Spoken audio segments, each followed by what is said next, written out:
From the outside, Rowan's life looked like something out of a magazine apartment, with a skyline view, European car with custom plates, a wardrobe curated like a boutique window. He was the grandson of Dr. Elias Whitmore, retired cardiac surgeon, war veteran, patron of the arts, and the kind of man who donated buildings just to see his name carved in stone. People whispered that Rowan was born lucky, but no one ever asked if he felt free. At family dinners, Rowan sat beside his grandfather in silence. Always perfectly dressed, perfectly mannered, perfectly invisible. Every compliment about his posture or his education was a reminder that the cost of comfort was obedience. Elias once told him, "Dignity is the greatest inheritance a man can receive, and dignity begins with discipline." Rowan never asked what came after dignity, what happened to joy or choice, or being held without judgment. He just nodded. Always nodded. Behind the velvet curtains of his apartment, Rowan lived quietly. He kept his photos tucked away, his real friends off the guest list, and his relationships temporary and hidden. Elias believed masculinity had a uniform: suits, cigars, ambition. But Rowan loved poetry, late-night dancing, and the feeling of another man's hand intertwined with his own. The first time he brought a boyfriend home quietly, discreetly through the garage, Elias found out. Not with words, but with a canceled credit card. No warning, just silence and then scarcity. Rowan had to crawl back, apologize for what he called a phase, just to get his utilities turned on again. His mother, Caroline, watched helplessly. She had once tried to break free. Two married an artist, moved away, cut ties, but it didn't last. When the marriage crumbled and the money ran low, she came back with her infant son.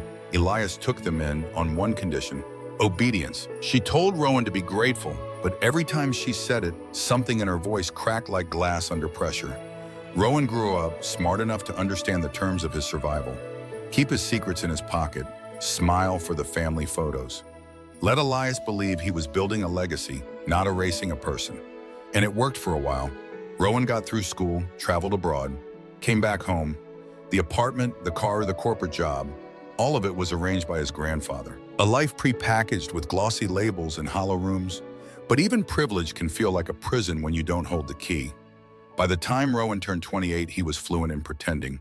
He laughed at jokes that cut too close, sat through dinners with women Elias called suitable, and declined every invitation that felt like freedom. He was in every way a model grandson. Except he wasn't not inside not anymore. The night before his birthday, Rowan stood on the balcony of his high-rise and looked down at the glowing city below. So many lives moving with purpose. So many people not being watched. He took a sip of wine and wondered if he disappeared right now. If he walked away from all of it, would anyone even notice who he really was? Or would they just miss the shell he had perfected? He didn't know it then, but the next few weeks would rip that shell open. Not gently, not with permission. And what was buried underneath would either break him or free him. This is the story of a boy raised in a glass cage who decided one day to break the glass. If you've ever felt trapped in someone else's version of success or loved someone who couldn't see your truth, stay with us. This story is for you. Subscribe to Heart Stories for more stories that speak where silence once lived.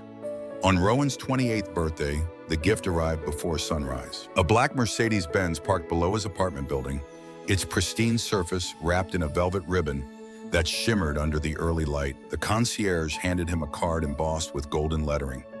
His grandfather's handwriting, as elegant and cold as always. Drive with pride. The road ahead is yours. He didn't smile. Inside the elevator, Rowan looked at his reflection. Tailored jacket, pressed slacks, polished shoes, a picture of everything Elias had taught him to be. But beneath the surface, there was something hollow, something bruised. It wasn't the car that troubled him. It was the certainty that it came with another leash, a longer one, maybe shinier, but a leash all the same. His phone buzzed, a text from Liam.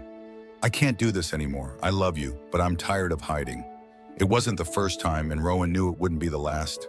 His relationships all followed the same pattern. Secrecy, sweetness, suffocation. He would cook dinner, play vinyl records, talk about dreams that felt like someone else's. Then inevitably the silence would creep in. The unspoken rule that they couldn't hold hands in the daylight, that no one could know that the man they were dating wasn't Rowan Whitmore. He was just a placeholder until the next holiday photo. Rowan didn't reply. What could he say? that he was sorry, that he wished things were different. He had said those things before. The truth was, he didn't know how to be different. He only knew how to survive. That evening, a dinner was held at Elias's estate. Not a party. Elias disapproved of frivolity, but a gathering of intention. The dining room, all marble and mahogany, glowed under the crystal chandelier. Rowan arrived in the new car, dressed in navy and gold. Every cousin, uncle, and distant aunt raised their glasses to him. "He's always been the golden one," someone whispered, "the heir." Midway through dinner, Elias stood to speak. His voice was slow, deliberate, the kind of tone that expected reverence. Rowan has been a reflection of this family's values, dignity, discipline, and now responsibility. "I want everyone to know he will inherit the family estate. The Whitmore house is his." Applause broke out. Champagne glasses clinked. Rowan didn't move. He hadn't known. He stared at the white linen napkin on his lap, suddenly aware of the weight in his chest. The estate, an enormous manor that had stood for generations, was more than a home. It was a symbol of power, of permanence, of control, Elias continued. But of course, no foundation can stand without structure. "I've spoken with the family board.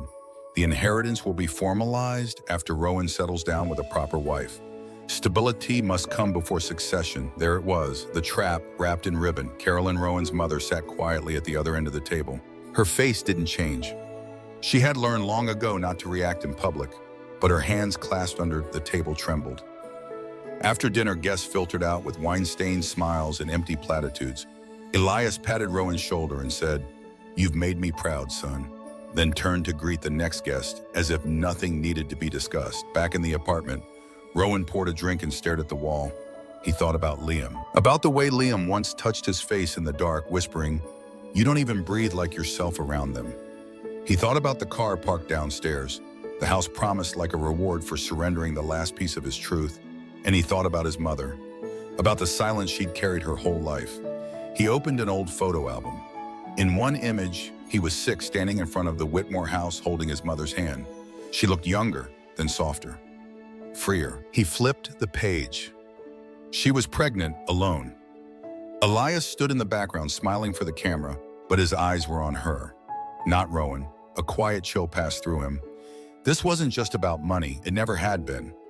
It was about legacy, about rewriting people to fit a name carved in stone, about turning love into a contract and identity into a transaction. Rowan finished his drink. Then he did something he hadn't done in years. He took out a notebook from his nightstand and began to write, honest, raw, unfiltered.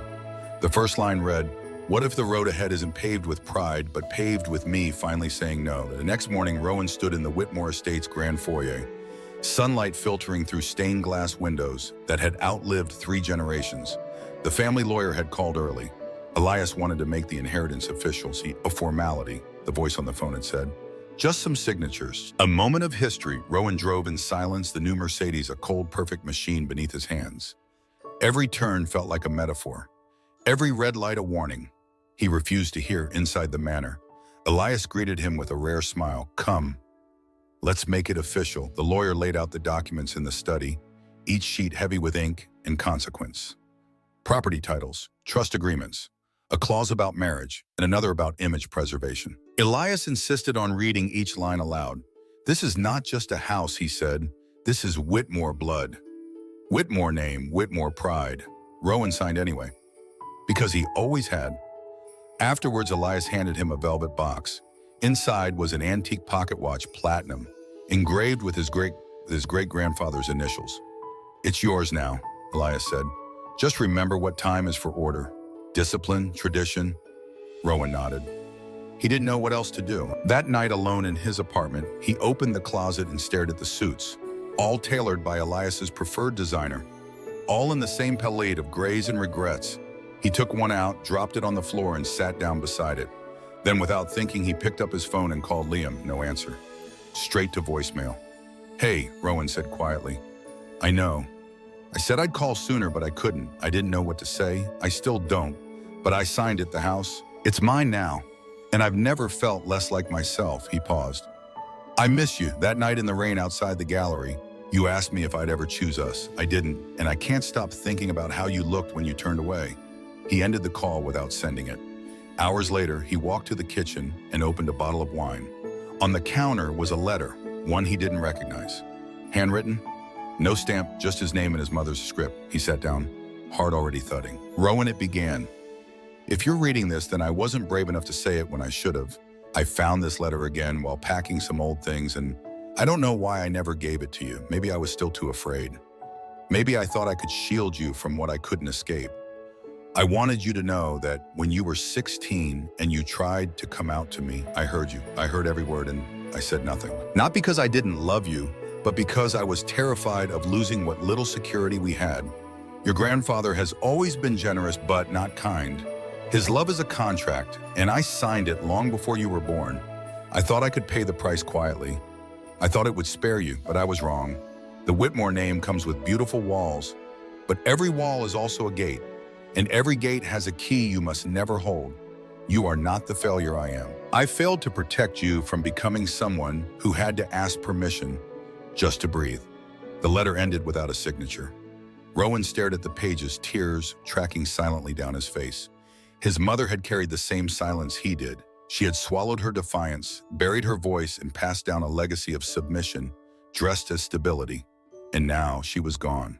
The next day he stood at her funeral, the only mourner not wearing black. He wore the suit she once bought him from a clearance rack, the one Elias had called unfit for a Whitmore. His eulogy was short. My mother taught me many things, but the lesson I remember most is what she couldn't say, what she held in, what she passed down in silence.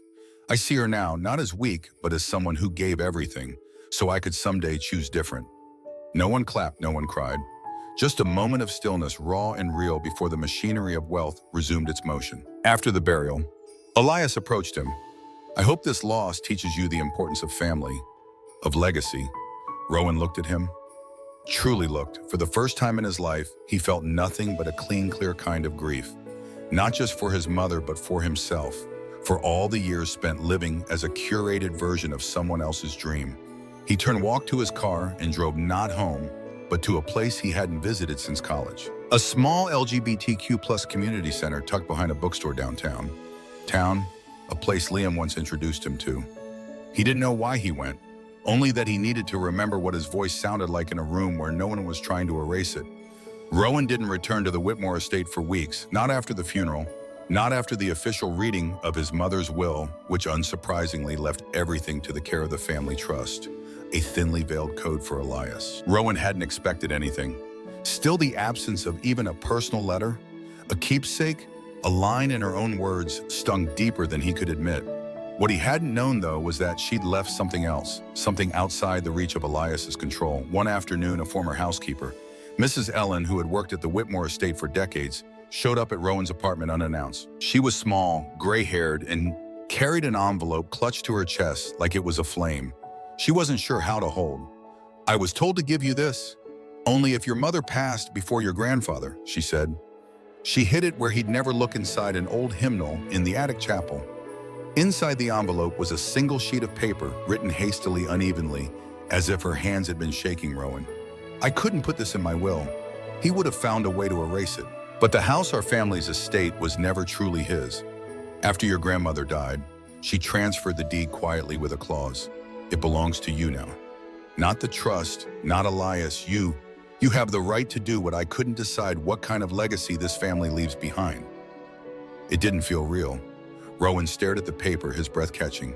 For the first time, he realized that the inheritance he'd been forced to earn had already been his, quietly, secretly, protected by the one person who had never dared speak aloud, but who had planned in whispers.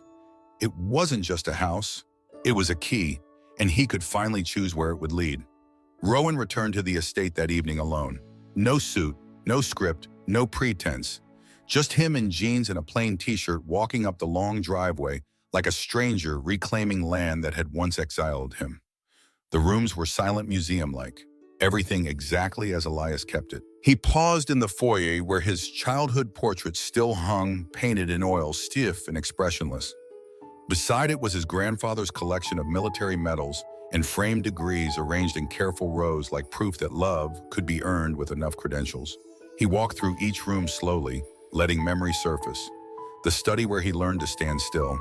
The parlor where he first heard the word abomination, spoken in a sermon replayed on old VHS tapes. The garden where he once kissed another boy behind the hedges, and was sent away to a character-building summer camp. A week later, he found the chapel in the attic. Dusty locked, he broke the latch. Inside, light streamed through cracked glass. The air was dry with time, and in the corner stood the hymnal, still there, still hiding the truth that had changed everything. He sat in the silence reading his mother's note again, over and over, as if each reading stitched a piece of him back together. That night, he made his decision. The next day, Rowan met with lawyers, not Elias's, his own. He transferred ownership of the Whitmore estate into a newly formed nonprofit, a transitional housing program for LGBTQ+ youth who had been displaced by family rejection. The house would no longer be a monument to shame. It would be a sanctuary for those who had lived it. The backlash was immediate. Elias sent a letter. Formal, furious. "You are desecrating our legacy." Cousins called, begging him to reconsider. "You could have hosted weddings galas, a proper name for yourself." But Rowan had finally found a name that didn't need their approval. He renamed the estate the Maragold House after the flowers his mother used to grow in secret behind the garage. The ones Elias called common, the ones she watered anyway. On opening day, Liam showed up. Not as a lover, not yet, just as someone who had believed in him when he didn't. They stood in the foyer as a new group of residents entered, each one holding a small key to their room. Some cried, some laughed, all looked at the house, not with fear, but with hope. Rowan turned to the wall where his childhood portrait once hung. He had it taken down. In its place, he mounted a new frame. Inside it, a photograph of his mother, dirt under her nails, planting marigolds beside a boy no one had let bloom. It took months for the estate to change, and years for Rowan to understand the full weight of what he had done. The Whitmore house, once a monument to silence and obedience, slowly became something else. The halls echoed with new voices, now laughter music, the steady rhythm of belonging. There were dinners without rules, rooms filled with chosen family, and a backyard that finally felt safe enough for dancing barefoot under string lights. Not everyone approved. Elias never set foot inside again. He sent one final letter, handwritten and clipped to a check. "If you change your mind, this offer remains." Rowan never opened the envelope. He mailed it back unopened with a single photo, a group of queer teens smiling under the Whitmore gate, their arms around each other, reclaiming a space once built to keep them out. Elias died a year later. No obituary mentioned the Maragold House, but by then it didn't matter. Rowan stood at the back of the small funeral, watching from a distance. There was no seat reserved for him, just rows of black suits and folded programs that praised titles, accolades, and a version of family built on order and pride. His name was mentioned once formally in passing as a late addition to the lineage. But that's not what Rowan remembered when he walked away. He remembered what came after. A few weeks later, the Maragold House hosted its first annual Unwritten Letters night, a tradition started by one of the residents who never got to say goodbye to his father. Each guest was invited to write a letter to someone who had shaped them by love or by absence, and read it aloud if they chose. Rowan went last. He stood in the old parlor once, a place of shame, now filled with folding chairs, paper lanterns, and soft music from a secondhand piano. His letter was short. To the man who believed dignity came before truth. "I lived by your rules until I couldn't breathe. You gave me everything but permission to be myself. I spent years confusing survival for loyalty, but I finally understand that love built on silence is not love. It's fear dressed in inheritance. I don't hate you, but I won't remember you the way you wanted. I won't speak of degrees or donations or discipline. I'll remember that you raised a boy who turned your mansion into a refuge for those you would have cast aside. I'll remember that the house stands but not for you. It stands because someone finally said no." There was no applause, just stillness, and then tears. Later that night, a young man approached Rowan. He had arrived at the Maragold House just 2 weeks earlier after being kicked out by his parents for coming out. "I saw the photo in the hallway," he said, pointing to the wall where Rowan had hung a new portrait, not of himself but of his mother, kneeling, smiling, planting marigolds, her hands in the dirt, her face soft with peace. "Was that your mom?" he asked. Rowan nodded. "She looks kind. Like someone who would have let me stay." "She would have," Rowan said. "That's why this house is here, because she couldn't, and now we can." The boy didn't say anything else, he just hugged him. And in that moment, Rowan felt something he'd never known in the Whitmore estate before. Not reverence, not pressure, just presence, a quiet, honest human belonging. Not every story ends in reconciliation. Sometimes the apology never comes. Sometimes the people who raised you never see who you become, but that doesn't mean you failed them or yourself. Rowan never got the words he wanted from his grandfather, but he wrote his own. He built a place where others could do the same. And maybe in the end, that's the truest kind of healing, not waiting for permission, just living it. What would you have written in that letter to the person who silenced you, or the one who helped you find your voice? We'd love to hear it in the comments. If this story moves something in you, if you've ever chosen truth over tradition or home over heritage, subscribe to Heart Stories. Because the stories we live are the ones that set others free.